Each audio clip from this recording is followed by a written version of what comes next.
بسم اللہ الرحمن الرحیم۔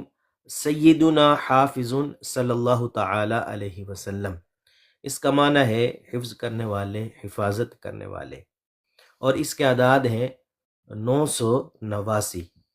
اگر کوئی کسی مصیبت میں گرفتار ہو گیا ہو تو وہ ہر نماز کے بعد کثرت کے ساتھ اس اسم مبارک کو پڑھے۔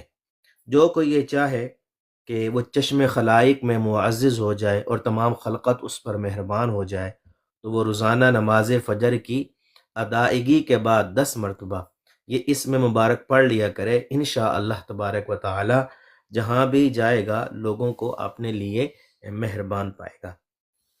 جو کوئی روزانہ باوضو حالت میں ایک مرتبہ یہ اسم مبارک پڑھ لیا کرے اور اس کی نیت یہ ہو کہ اللہ تعالیٰ اور اس کے پیارے حبیب صلی اللہ علیہ وسلم کی محبت اسے حاصل ہو جائے، اس کے دل میں عشق مصطفیٰ صلی اللہ تعالیٰ علیہ وسلم کی شمع روشن ہو جائے، انشاءاللہ عز و جل اسے اپنے مقصد میں کامیابی حاصل ہوگی۔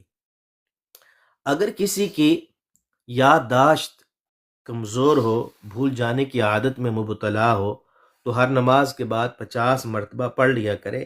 انشاءاللہ تبارک و تعالی اس کی یادداشت جو ہے وہ مضبوط ہو جائے گی، اور جو سبق یاد کیا ہوا ہوگا وہ انشاءاللہ عز و جل وہ بھولے گا نہیں۔